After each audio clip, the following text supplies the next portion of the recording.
Hello, welcome to another episode of the Sparkles of Gold Astrology Manifesto podcast. My name is Nicolas Polymenakos, and we have another episode of 3 questions. And I am with Chris Brennan. Chris. Question number 1. What's your favorite astrological technique?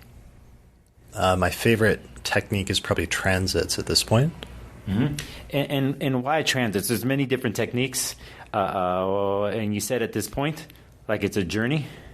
Why transits at this point? Yeah, I mean, I think we all go through different phases and eras in terms of the techniques that we like at different points in our careers. But and sometimes I've gone for more exotic ones like zodiac releasing or perfections. But there's something about transits because it's not a symbolic technique. It's just where are the planets in the sky and how does that relate to the birth chart, or how does that relate to what's happening in your life right now.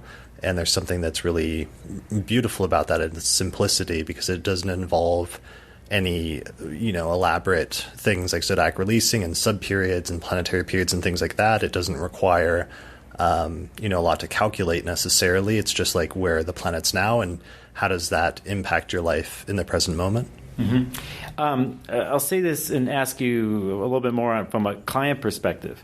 As in, if you were sitting one-on-one, is there a particular way? How far do you go? How far do you go before or after a current moment, so on and so forth? Do you do that?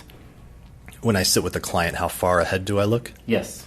I'll look ahead. I'll primarily just focus on like what they want to talk about now and what the time frame is involved, and that always varies so much. But definitely just knowing, especially where some of the outer planets are, like Saturn and Jupiter and stuff, and knowing that they'll be transiting through a certain sign and a certain whole sign house over the next couple of years, or that there's going to be a shift soon that'll last for like 3 years once Saturn moves into Pisces. That's usually about as far ahead as I'll look. Mm-hmm. Okay. Thank you for answering question number 1. Question number 2. What's your earliest memory connected to astrology? I remember when I was a kid buying these little star scroll horoscopes at like 7-Eleven, and they would have like your lucky dates. They'd have little interpretations and things like that. But I always thought that was something really interesting and kind of like mystical about that appealed to me. And I think about that sometimes just because it was an interesting like foreshadowing of my later interest in career in astrology. Mm-hmm. I think you and I have talked about this privately before, but I had the same experience. I used to steal those things because they'd be in the grocery store checkout line along next to the Inquirer or whatever weird magazine and stuff. But I know the scrolls that you're talking about. Right. Thank you for answering question number 2. Final question.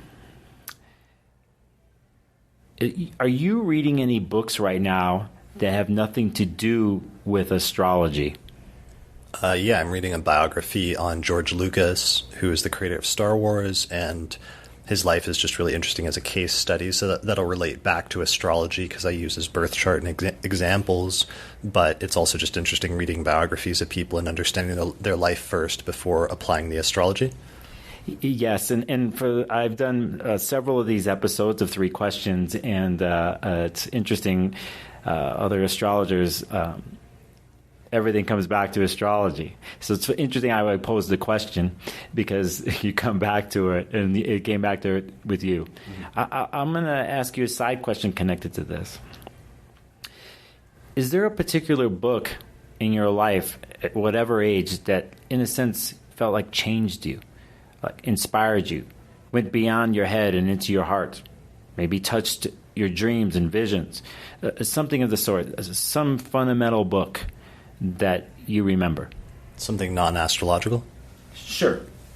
I mean, I really liked Marcus Aurelius's Meditations because it's like the private journal. It was never intended for publication of this emperor in the 2nd century, and it's very stoic in its philosophy, but it's also just him continuously reminding himself of the precepts and the philosophical ideas that he wants to live by, and sometimes struggling with that, but you can see him kind of like doing his best to remind himself and to stay on what he thought was the right path.